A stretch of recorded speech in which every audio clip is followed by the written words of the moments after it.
to be specific, you know how I am. I'll do a video and I'll actually show you the research. I'll show you pH levels. I'll do all that and show mechanistic studies and all that. I'll go into detail. I'll back myself up. Why, you know? But in general conversations, you're not required to, you know, you're just giving general. But as I said, if I don't say something is a hypothesis and I want to back myself up, I've always got the data, or I've always got proof to be able to show, because I've looked into it. I've, you know, reviewed a lot of literature in my life in the last 11 years in particular. So I've got a deep understanding of what the literature shows and doesn't show. And I'm quite clear anybody can, you know, can look these things up if they want to. But, you know, cooked meat has its advantages, and under certain physiological conditions, raw as well. I do like a bit of, you know, beef tartare with egg, with yolks and pepper and salt. It's not everybody's cup of tea. Fair enough. You know, I do all sorts of things, but that doesn't mean. I'll give you an example. Fried eggs. If you look at fried eggs and raw eggs, fried eggs have more nutrition. It actually goes up. All the values go up. There's only one thing that goes down. That goes down. I just can't remember it. And you know, so there's a lot of nonsense out there about a lot of things in that regard. But the difference is, why would somebody do raw eggs over cooked eggs? I'll tell you, it's simple. You can actually consume more raw eggs than you consume. So if I want to put down 20 eggs, I'd have them raw because it's much easier to swallow them. It's much harder to chew through 20 eggs, I can tell you. I've tried it. So there's a place for raw eggs.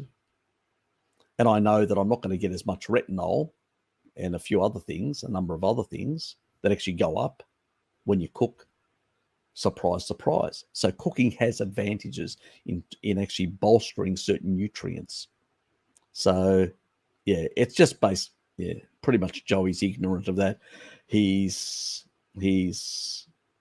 a new starter. He's just started looking into this sort of stuff. And unfortunately, he's come across a number of unsavory characters like Varys and Sverige, filled his brain with a whole lot of nonsense, which is not even based on any research.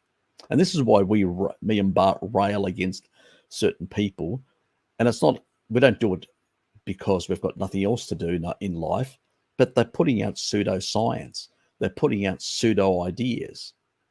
You know, it's the old paleo nonsense and all that. It's like I did the video recently on milk.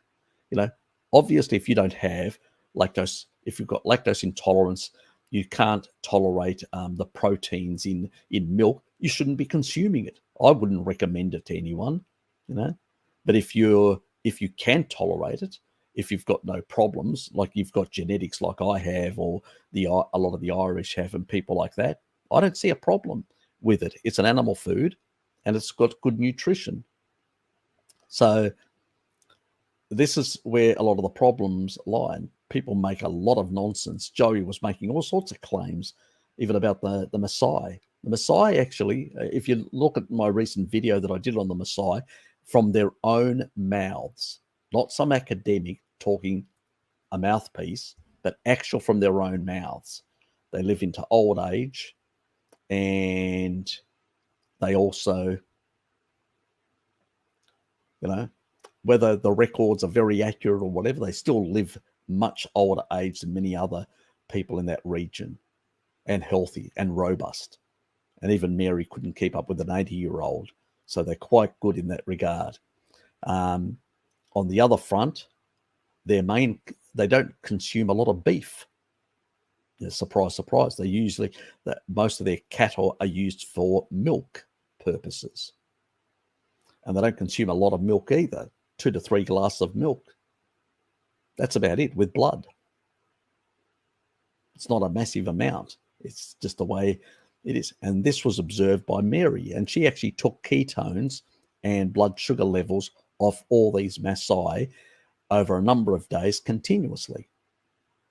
So I would rely more on her than some idiot that goes there, observes, and thinks they're the expert. I know what they consume. A bit like, Salad Boy, goes in, oh, they must be honey guzzlers, ignoring everything else and coming back and a mouthpiece. Where she tried to go in and understand, and she actually even talked about the hydration. They don't hydrate like we do. So she realized they do things differently. She was observant enough to notice these things. It's the same thing when she went to Ikaria in Greece, because she does reside in Athens. Her partner's a Greek, and she actually observed, these old ladies cooking up pork belly and organs and whatever. Nothing goes to waste. But they're not, like consuming this sort of stuff on an everyday basis or in excess amounts either.